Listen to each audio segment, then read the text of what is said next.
Good afternoon. My name is Roland Ebert, and today I'd like to talk to you about how to turn cold prospects into buyers in one message. So, when it comes to making sales online and turning a database into a six-figure campaign without a sales team, there's one rule of thumb that I've used for the last 7 years. There's one rule that has enabled me to make six-figure campaigns in 21 days. So this is what the rule is. This is what the secret is. So it's the secret to selling anything is to create trust, weave a believable story, justify the expense, and help fulfill a burning desire in your customer. That's it. That's the one rule that I've used to create six-figure campaigns. And my most successful campaign made £673,000. Now, I've just read a book that was written in 1966 that has thrown all of that, well, I wouldn't say it's thrown it all away, but it's taken that simple rule and it's created something much more powerful. And what I'd like to do today is to share with you what I've learned and how you can use it to grow your training company. So what is the book? Well, the book is this one here. It is Breakthrough Advertising by Gene Schwartz. Now, so many people have recommended this book to me, and there's one reason why I didn't immediately go out and buy it, and that reason is the price. So this book, if you go onto Amazon and look for it, you'll discover that a secondhand copy goes from anywhere from £300 to £1,200. So that's why I didn't go out and buy it immediately. Now, is it worth the money? Yes, absolutely. Here's why.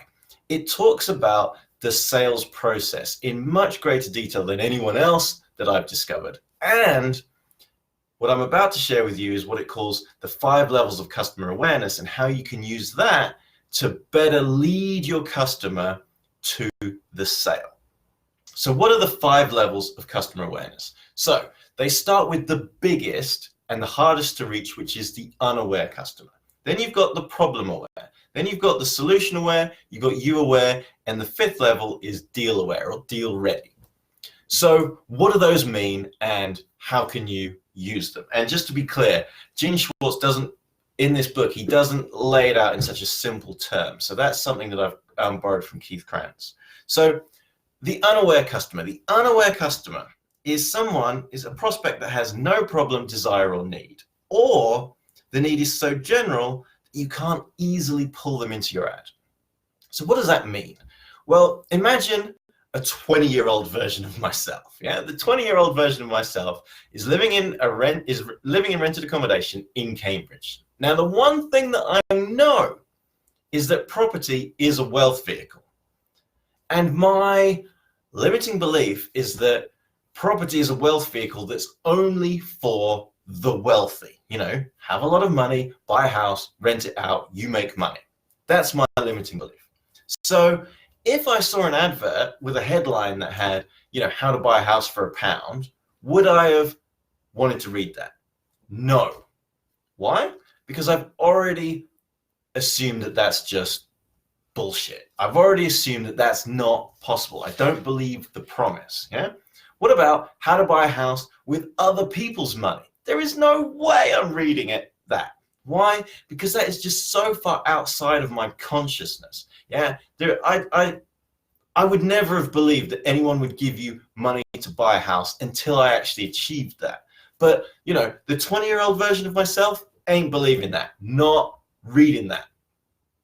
So, what's the best example of a copywriter pulling in an unaware audience? So the best example is Gary Halbert's coat of arms letter. So this is a 200-word letter that made $200 million. So what was it selling? It's selling a picture of a coat of arms that you could then put on the wall. And he wrote to the McDonald family. Why the McDonald family? Because they're the biggest audience in America. So although a 200-word letter, and this did make him a millionaire overnight, it took him 18 months to write the letter. Now, of course, it didn't take 18 months to write 200 words. It took 18 months to craft the right letter and the right offer. But once he did, He literally mailed millions and millions of people. He literally took the phone book, the McDonald's, I'm mailing all of them, yeah? and he made a fortune overnight. So unaware markets are the biggest. They're also the hardest to reach. So if you can tap into them, the potential is huge. So problem aware. The problem aware market is someone that knows they have a problem that they want to solve. They just don't know that a solution exists. So let's go back to the 20-year-old version of myself. And let's imagine that I get some inheritance. So someone gives me £20,000. Great. I've got £20,000. I want to invest in property. There's just one problem. It's not enough money to invest in Cambridge. So do I buy a house outside of Cambridge and rent it out? Maybe, maybe not. Do I go, well, I know that you can rent property in Cambridge, but I don't know that you can rent outside of Cambridge, so I'm just going to do nothing. Might have done that, yeah? So I've got a problem, but I don't know a solution exists. So then you've got the solution-aware market. The solution-aware market is someone who says, I've got a problem, and I know that a solution exists. So let's take the 20-year-old version of myself with £20,000 of inheritance. I then know that there are property trading companies that can help me invest in property properly. So let's just think about the type of headline that would pull me in. Am I going to be pulled in by the headline, how to buy a house with other people's money? No, because I still think that's impossible.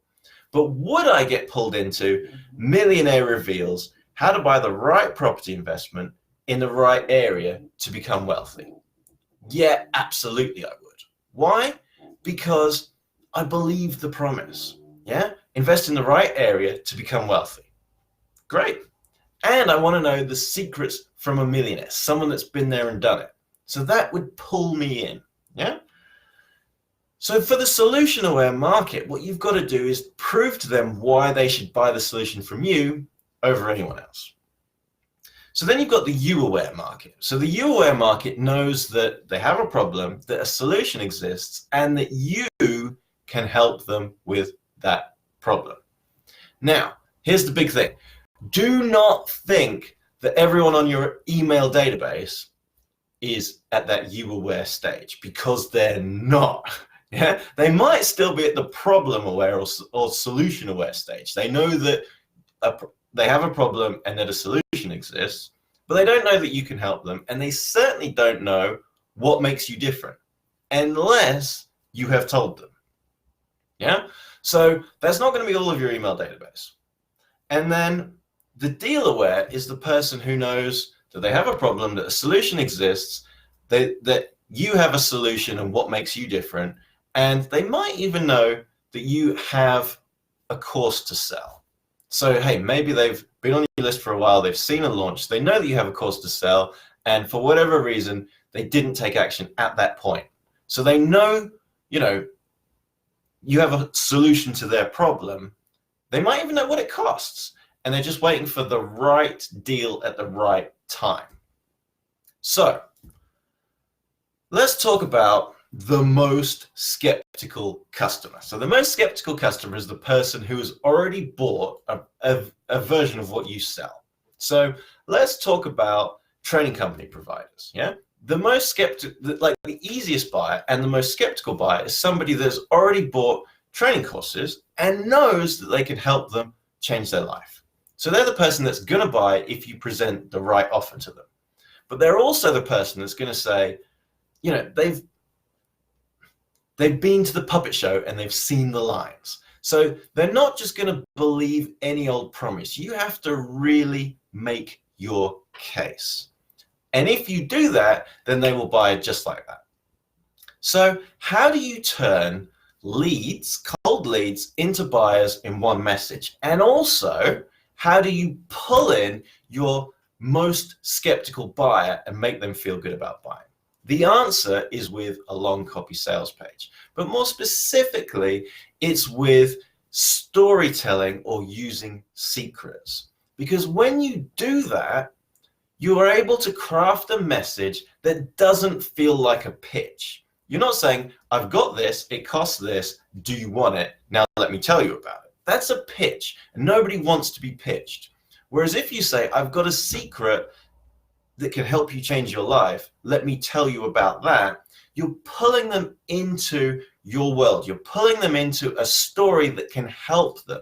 You're creating something that's interesting and compelling, and you pull them into your message so far before you then say, let me tell you about my workshop or online course or mentorship program. In other words, through curiosity, through storytelling, you pull them into your message to the point where they're like, okay, I'm bought in. Then you can make your case. If you make your case too soon, people are like, hey, this is just a pitch and I'm not interested. Hey, Mark, thanks for joining. So the one way to pull in problem-aware all the way through to deal-aware customers is with storytelling and secrets, yeah? And you do that by creating something that doesn't look like an ad. It looks like a story that can help someone change their life. When you do that, you pull people in, you make them, you show them, you give them a front row seat to a better life, and then you make them feel good about buying. So that's how you can convert cold leads into customers with one message. That's also how you can take the most skeptical buyer, the person that's also the easiest to sell, and make them feel good about buying. Yeah, and you can go through every single level of the customer awareness scale. So I hope you found this useful. If so, please leave a comment below. If you'd like to know more about how you can turn leads into buyers, then please go to my website, which is rolandeva.co.uk. You'll find loads of free reports. You'll find loads of articles on my blog, plus videos again on the blog. And until next time, carpe diem.